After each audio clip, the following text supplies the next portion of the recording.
YouTube, I'm back already and I hope you guys are still hanging in there, doing fine and documenting your lives. In my previous video I showed you which cameras, lenses and settings that I use to document life in these unusual circumstances, but actually I do exactly the same that I would do in normal non-virus situations. In this video we are going to go a bit beyond the technical part of capturing life. First things first, let me repeat that I think it's always a good idea to keep it simple. I'm a big fan of 35 and 50mm equivalent lenses because these are the most natural compared to the field of view of our own human eyes. What I personally found over this first week and a bit of lockdown is that things tend to become repetitive. It's the same place, it's the same people, and if you use the same camera and lens setup, it can become a bit boring and repetitive. So don't be afraid to every now and then to mix it up a bit. For example, I shot for a day with my old X Pro 1 just to see what it would give. It was a nice diversion from using the modern X Pro 3. Use a long lens for a day or for an hour.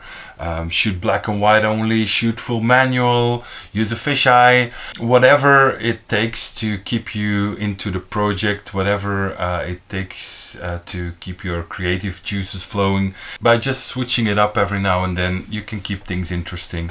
I've already explained in the previous video that it's important to keep your camera close and ready. So keep it not in a bag, not in a cupboard. Make sure that you can easily grab it and that it's set to shoot immediately after switching on. No lens caps, no weird settings, just turn your camera into neutral settings before you put it away after shooting, but make sure it's always ready. And it's not just from a practical point of view that it's important to have your camera ready at all times, but by making it ready, making sure that it's always there, other people in your family will see the same. And the good thing is that they get used to that camera being there, and they also get used to you taking pictures of them. And it's usually a bit of a balancing act. My family is used to seeing me with a camera. It might be a bit different for you, but build it up gradually. But definitely respect other people's privacy. By living so close in the same small circle all the time, tempers tend to flare a bit easier. So respect others' privacy, or if they want or don't want to be photographed. Here I can see that with the youngest kids it's not so much a problem. They don't care, they find it fun.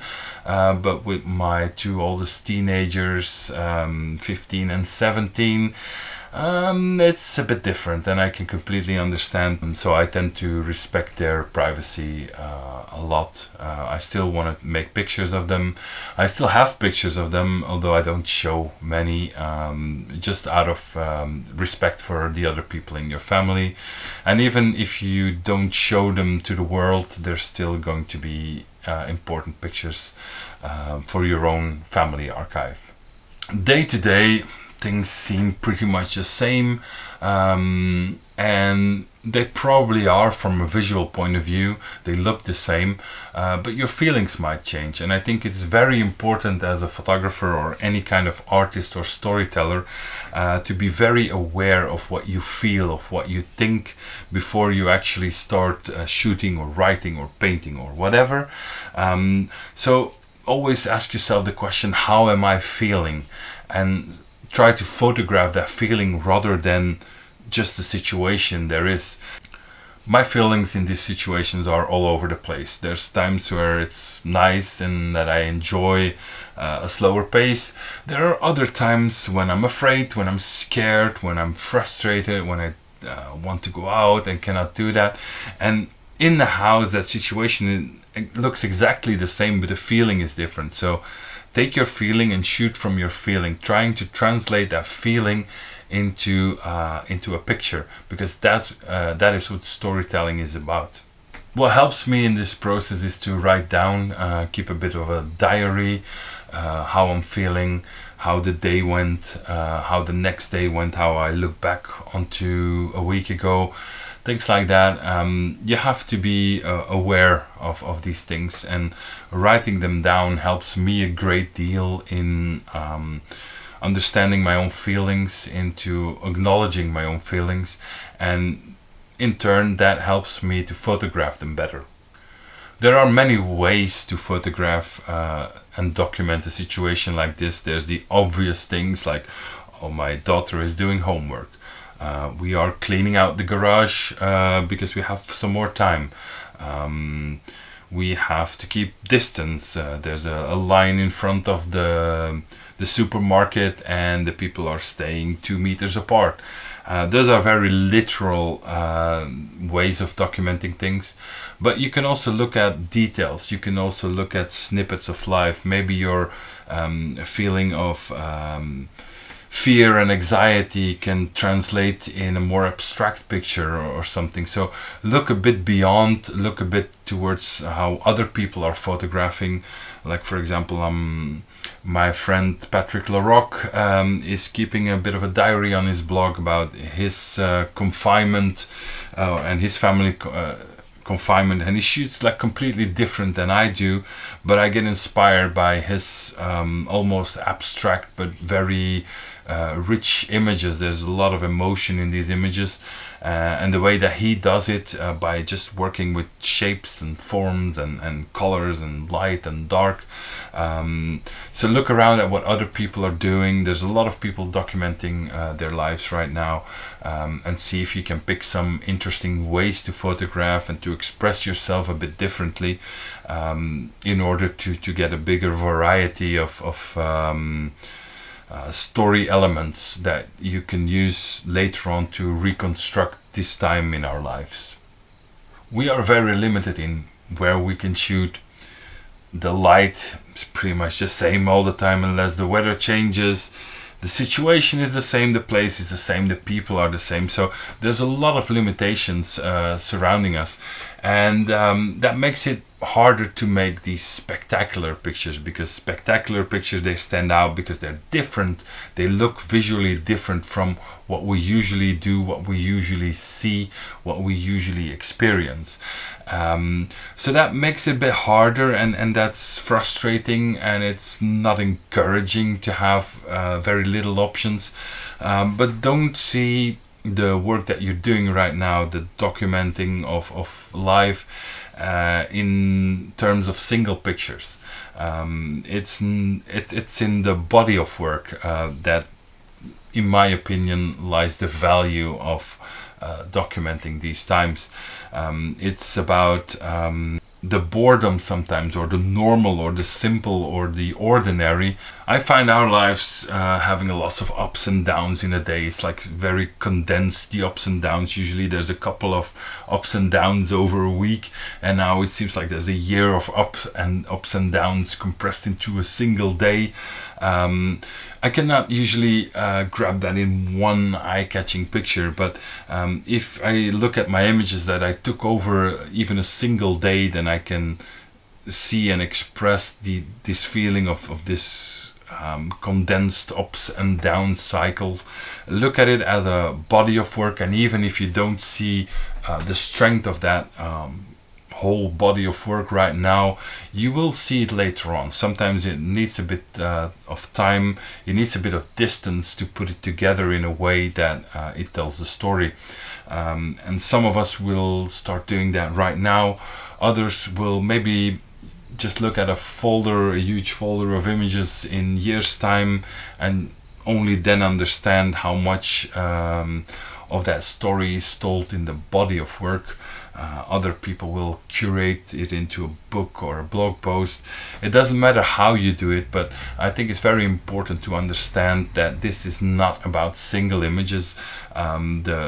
This story is too complicated to tell in one or two single images. It needs a body of work. It's also important to know that you don't have to make masterpieces. You don't have to only take the pictures that will score good in a photo contest or will be published elsewhere, whatever. It's also just about communication. For example, on my Instagram account, I share about 1 picture a day, and as is normal, I think I try to pick the best one, the most spectacular one, the one that works the best as a single image. But I also put up a series of pictures, a broad selection of pictures on my Facebook, and I know that most of these pictures are not worth photo critiquing or whatever, but they're communication with my parents, with my girlfriend's mother. They can see their grandchildren, and they already let us know that they find that very, very nice and very important to be able to see their grandchildren, to know what they're doing. So it's about communication. It's not always about it's a bit of an egoistic thing to look at our photography just from a photography point of view. It's also just simple communication. There's different ways and different things to communicate. Sometimes it's just about hope, about saying that people are taking care of each other. Sometimes it's about awareness. Like, for example, it looks like still a lot of people are not yet fully aware of how important it is to deal with this situation seriously. And maybe you're in a situation where you can show how important it is, how dangerous that this virus is, what the effects are. So it can be about that. It can be also a bit about humor, like just having a chuckle, having a smile. I think it's one of the greatest things to do as a storyteller, as a photographer, is provide a bit of relief to people. And also very important is to inspire each other. Did you find a way to keep your kids occupied? Did you find a way to do some things in your house that you weren't doing before? How you're dealing with school situations? Do you have a good tool or a good idea? Whatever. It's important. This situation is different. It's new to all of us. So every piece of information, every piece of inspiration is always welcome. And if you have these inspirational things, if you have a bit of humor or whatever, use the hashtag #FightTheVirusProject on Instagram. Then I'll certainly see it, and a lot of people are already following this hashtag. So let's help each other through this.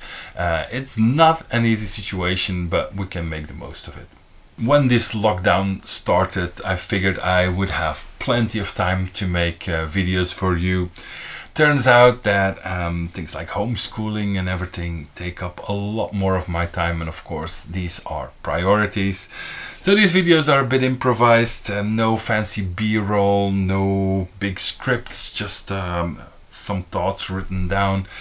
But I hope you still enjoy them and get something out of these. It's my way of trying to give something to the rest of the world. Times are hard for freelancers, and all my assignments have basically been cancelled. I don't know when I will be able to start picking them up again. I don't know what the industry will look like after this situation.